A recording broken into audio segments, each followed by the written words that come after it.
Hey guys, it's Dmitry here again. So in this tutorial we'll continue setting up the actual server or Express API server.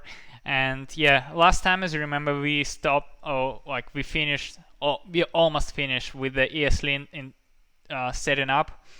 But to be honest with you, we forgot about a couple of things. The first thing is we need to run this command, and so obviously it's another ESLint package, npm package. So just run this command without this asterisk, and when you install successfully, this dependency will appear in the package.json file. So obviously it will take some time, and yeah, then pretty much I believe ESLint should be installed and ready to go. So let's now, obviously it's appeared in my package.json file. So now what I'm planning to do, in API directory, I'm going to create another file. I'll call it index.js,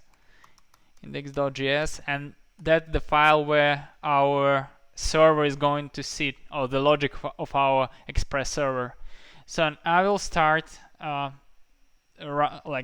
actually to define the logic, right?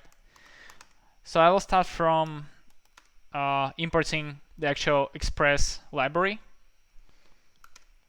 And in case of JavaScript, you have to, in order to import it, right, you have to type require, and then in the brackets you have to specify the actual name. In our case it's Express, so pretty cool.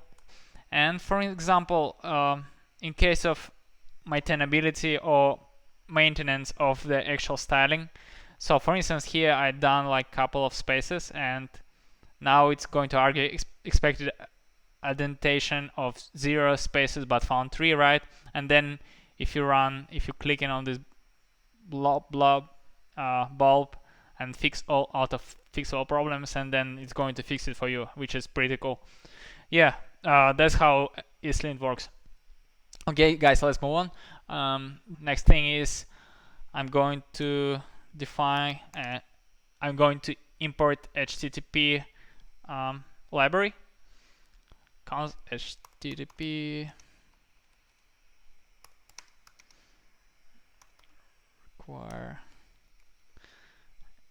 HTTP.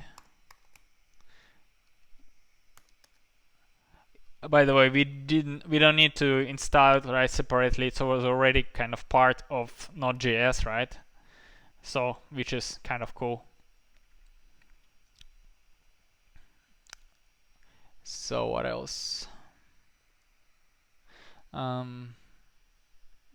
Okay, now I'm going to instantiate the actual create an instance of Express. This way, Express. And if you would like to understand in details what's going on here, why we instantiating this way, you can go just to official Express website, just like Google Express API, not Express, Express API and server, and you will find it straight away. So cool. Now what we're going to do, we're going to define the going to create the actual server, right? And we're going to do it this way: const server HTTP create server, and then we're going to say app.get, because we need a get route, and I'll explain what's going on here. V1 users me async request response.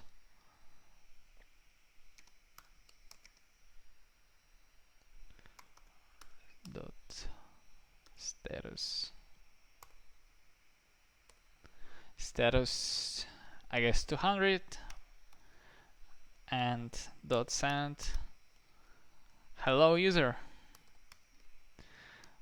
Hello user.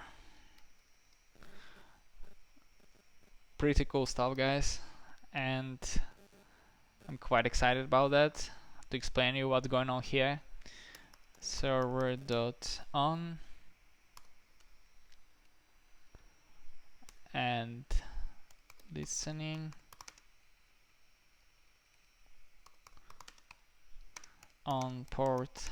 Let's use port 4000, and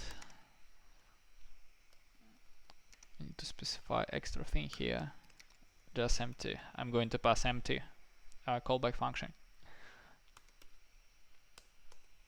App dot listen, and that's where you specify that we're listening on port 4000, and that's the actual port, right? You specify. Okay, for some reason it's argue parsing identify app has already been declared. Okay, because it should be express, right? So guys,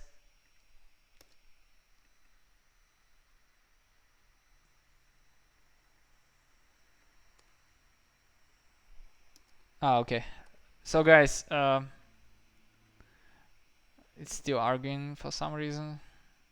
Come on, stop arguing. Cool. So guys, here essentially I'm going to explain what's going on. We create an HTTP server here because I'm going to run like this application for now locally, right? Like on my local environment. So I don't need we have HTTP protocol versus HTTPS, and this extra S stands for security, right? So basically, in case of when we develop locally in local environment, we don't need to to stay secure or to come up with this secure connection or safe protocol in order to pass data back and forth, right, between front end, back end, and database and so on. So that's why for now I'm just creating this HTTP server. That's it. So, and what happens here, by the way, it's app.get. I'm creating our first route, and I'm extending from app, which is Express API, right? Essentially, I'm specifying the actual method that we're going to use for this route, and I'm saying get, which is again it means I'm going to get something from the service, right? From server, and the actual name of the route. So essentially, guys, the whole route is going to be localhost. Then you specify the actual port, right? So in this case, it's 4000. So it's localhost 4000, and then you specify /v1. V1 basically, it's a common practice. You specify the version of your route, right? And then you specify user is me. So obviously, I'm just going to say grab information about myself, right? If I'm user and I'm going to log in to my platform, then I'm going to call this route and I'm going to get information about myself. But because at the moment we don't have database, we don't have any information in database, I'm just going to return this statement. I'm going to return hello user. That's it. But essentially that's how the route works, right? So we're calling this route, and server is listening. When we're calling, server understand, server can see the route that was sent it that in a HTTP request, server can see the actual route, right? The URL link and the actual route that was specified, and it's going to redirect to one of the routes, and in this case it's this route, right, that I'm highlighting. And so the logic of this route going to be executed. Usually this second part, you can see it's a callback function, right? And asynchronous stands for asynchronous process. In you know, in JavaScript, the processes can be synchronous and asynchronous. Asynchronous, for example, it's a process that you're not sure exactly when it's going to be finished, right? Maybe it would take like 5 minutes, maybe it would take like 2 seconds to finish. It's asynchronous, right? And yeah, and also like asynchronous, usually, for instance, the process is like when you're working with database, when you're calling the routes, you know, and this kind of stuff. So yeah. Anyway, we're going to discuss in details later on about that. But the important thing to understand, you're passing here as a parameters request and response. This is the actual request, right? That's the stuff potentially you sending to our service. And response, essentially, when the logic and route is executed, you sending back the response to our front end, right? So in this case, if everything is alright, then we're going to send back status to 100, which is stands for everything is fine, everything is okay. And also we're going to send extra piece of information, and we're just going to log out hello user. So that's how it is, guys. And yeah, this piece essentially, it says listen on this port 4000. So let's try to run this, guys. Before actually running, and one more step, in the package.json, what we have to do, I'm going to specify extra command here, or syntax, start now the mon. Yeah. So essentially, I'm calling. I'm going to run this or start this library, not amon. When I'm going to call this library, it will start the actual server, right? And in case of any changes, when you save changes, it's going to restart the server, right? So it's, yeah, this not amon, we're working with that constantly as a software developers when we're developing stuff. Okay, now we can run npm and start, which is essentially we're going to call this command, right? Or execute this command, sorry. So let's see, hopefully, okay. Because I need to go to API and API. So now I'm in the route or in the directory. I'm going to run it.